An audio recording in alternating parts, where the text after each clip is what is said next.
Les films sont plus harmonieux que la vie, Alphonse. Il n'y a pas d'embouteillage dans les films, il n'y a pas de temps mort. Si on ment un peu, c'est pour être plus vrai.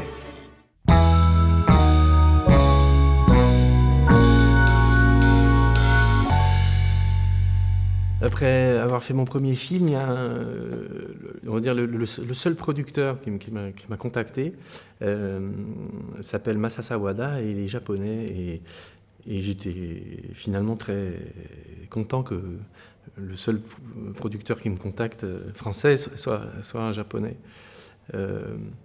Sûrement parce que j'aime beaucoup le cinéma japonais ou Miyazaki il y a Kurosawa, il y a plein de cinéastes comme ça qui ont compté.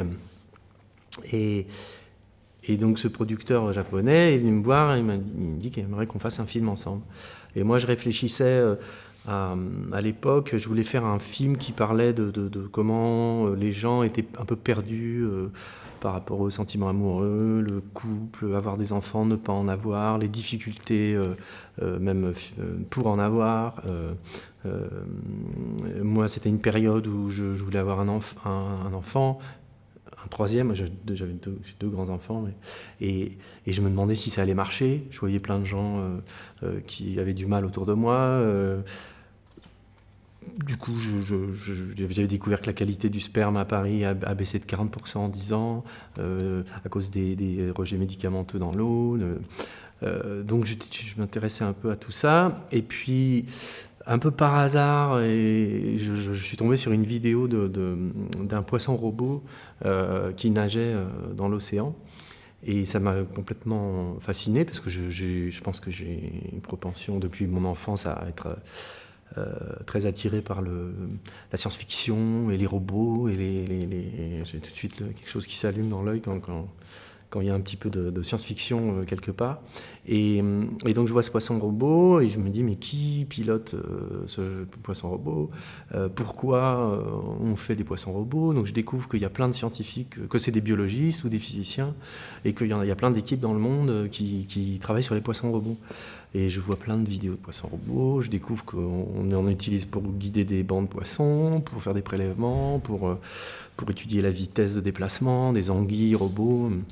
Et donc je dis à Massa, donc je lui parlais un peu de ma soupe originelle de mon film choral sur l'amour et l'envie d'avoir des enfants ou pas, et comment les gens sont un peu perdus.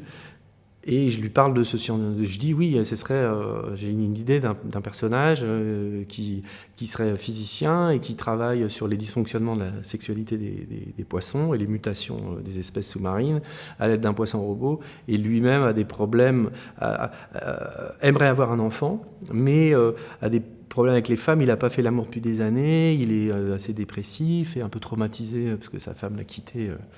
Mais il a cette envie chevillée au corps d'avoir un enfant. Et donc, il a commencé et Massa m'a dit « Ah, poisson sexe, c'est bien ». Et je ne sais pas d'où c'est sorti d'un recoin de son cerveau. Mais avec ce mot étrange, il a un peu synthétisé l'idée du film. Même s'il n'y a pas beaucoup de poissons et pas beaucoup de sexe dans le film, mais il s'appelle Poisson sexe. Et puis voilà, puis après, j'ai commencé à écrire cette histoire avec l'idée de mettre en parallèle les poissons et les humains, mais avec une approche la plus humaine possible sur les deux. C'est-à-dire pas une approche clinique, comme René a pu le faire dans Mon oncle d'Amérique, où il compare les humains et les rats, et qui est un très beau film, avec une approche assez froide, et c'est ça qui fait la force du film. Moi, je voulais que ça soit montrer la fragilité du vivant et la fragilité des humains en parallèle, quoi.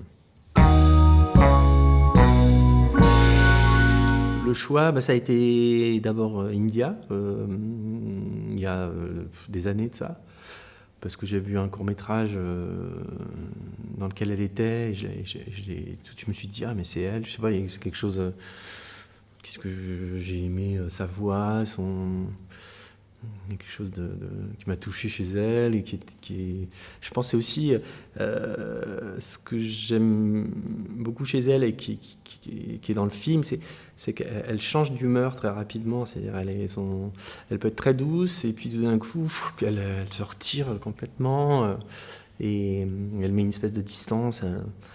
Et comme son personnage a une blessure assez profonde, ça fonctionne très bien, je crois. Et puis après, Gustave,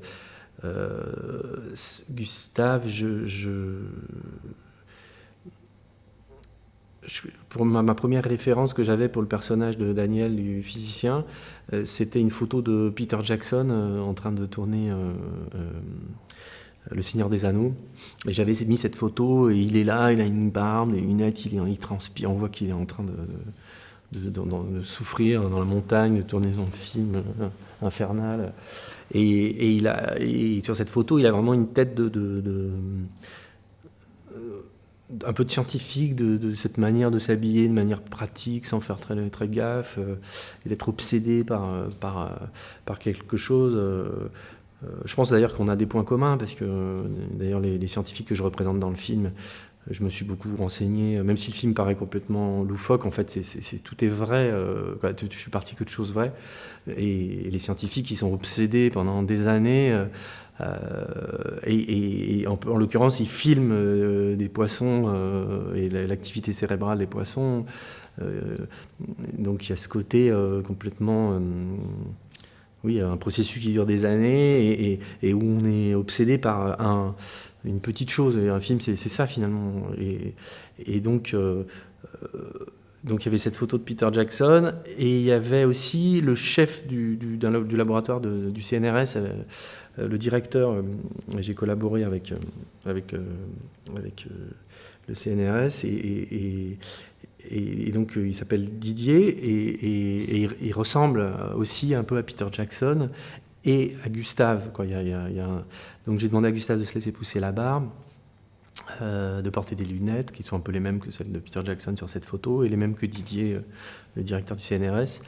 Et donc il y a sûrement quelque chose de... Je l'ai toujours imaginé comme ça. En fait, il correspond exactement à ce que j'avais en tête.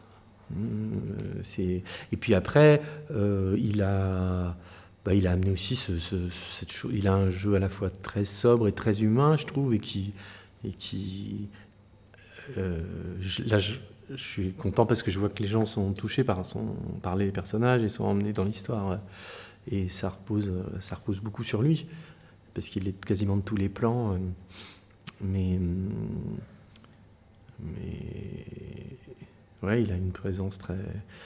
J'ai travaillé avec un spécialiste des maquillage effets spéciaux qui m'avait donné un coup de main sur mon premier film déjà, qui est quelqu'un de très talentueux et qui travaille sur des films gigantesques. Des fois, il a 40 maquilleurs.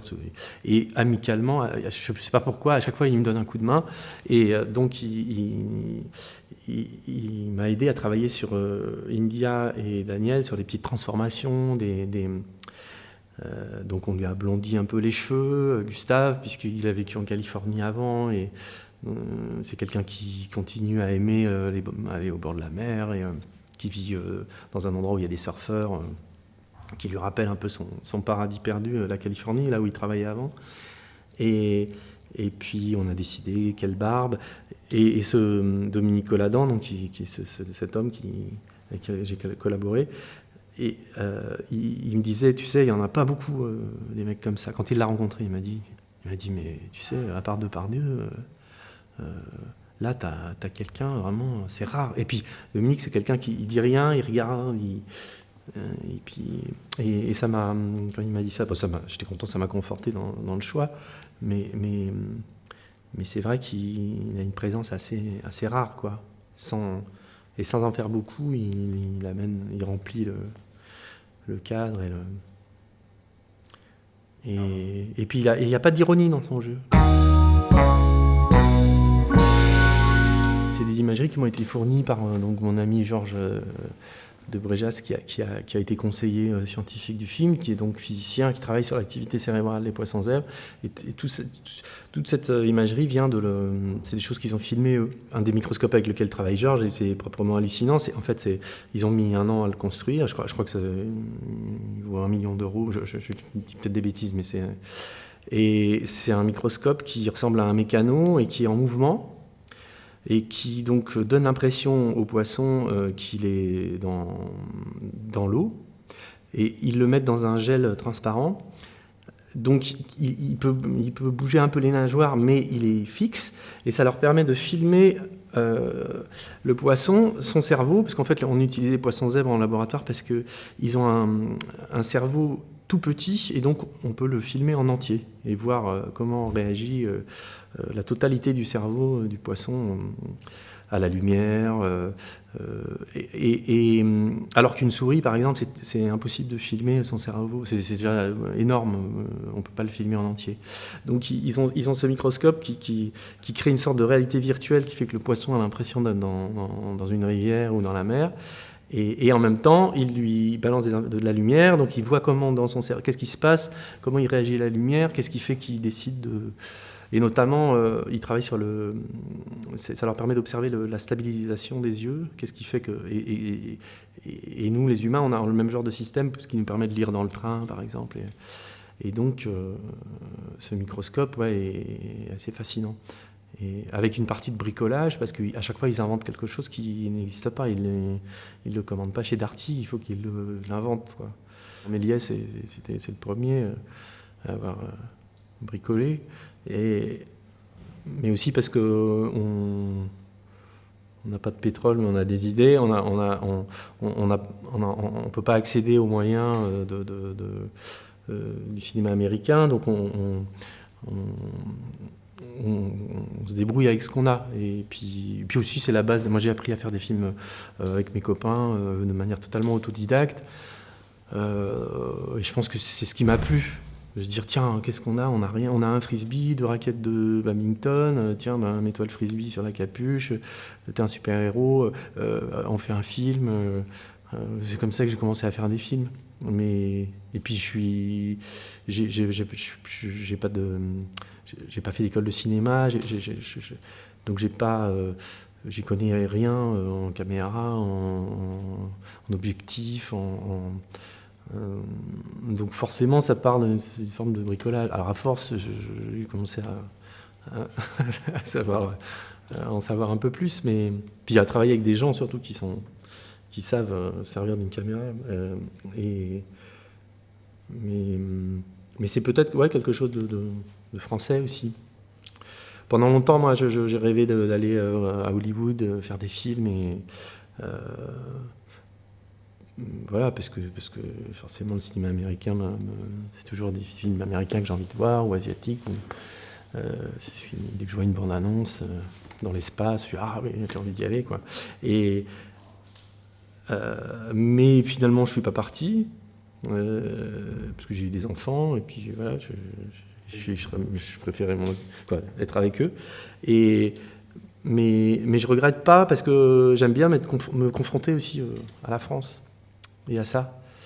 Et d'ailleurs, le personnage du film, c'est un Américain, c'est un Français qui travaillait à San Francisco dans un grand laboratoire, et qui est revenu en France et qui se retrouve là un peu à se démerder avec ce qu'il a dans ce laboratoire, qui n'a pas spécialement de moyens. D'ailleurs, les chercheurs français, il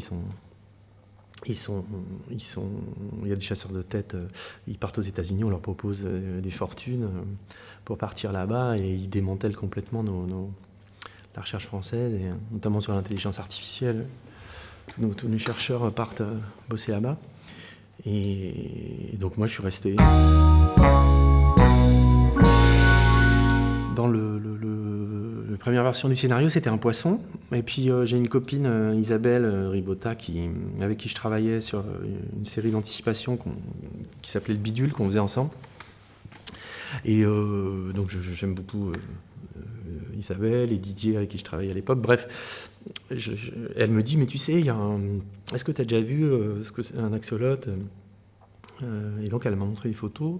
Et puis j'étais complètement fasciné parce qu'on dirait qu'il n'est pas réel, en fait, on dirait qu'il a été créé, quoi, qu'il est en 3D, il ressemble à un Pokémon. Et donc j'ai remplacé mon poisson par un axolote, quoi. Un axolote, en même temps, dans le film, il a évolué, en fait. C'est l'évolution de l'axolote, et c'est une espèce disparue dans le film, ce qui est le cas dans la réalité, c'est-à-dire qu'il n'existe plus dans son milieu naturel, et il est soit les gens dans leurs aquariums, soit il est utilisé dans les laboratoires par les scientifiques. Et parce qu'il a des propriétés très étonnantes, c'est qu'il peut s'il perd un bras, son os va repousser et il va refaire un membre. Il peut reconstituer un œil s'il perd un œil, et même des parties de son cerveau. Donc il est assez mystérieux. Dans sa représentation, mon idée, je voulais que ce soit très réaliste. Et donc j'avais en tête Babe, le film Babe 1 que j'adore, que j'ai vu un nombre incalculable de fois parce que mes fils le regardaient en boucle quand ils étaient petits. Et j'aime beaucoup Babe parce que c'est un vrai cochon, un vrai canard, mais de temps en temps c'est de l'animatronique ou de la 3D, et donc c'est des vrais animaux, et on ne voit pas les trucs, en tout cas très peu. Donc je voulais avoir la même approche. Après, ce qui a été extraordinaire, c'est que finalement l'axolote a été extraordinaire, très expressif, et en fait à part pour les prises de vue sous-marines, on n'a pas retravaillé. D'ailleurs, on en parlait, là, il sourit, mais il sourit vraiment. Il a vraiment souri. Hein, il a son œil qui rentre. On a pris beaucoup de temps pour le filmer. Heureusement, d'ailleurs, il a fallu se battre comme pour tout, mais on a passé une journée en studio à filmer, ne filmer que lui. Et donc tout ça, c'est vrai, quoi. C'est vraiment il y a très peu d'interventions numériques.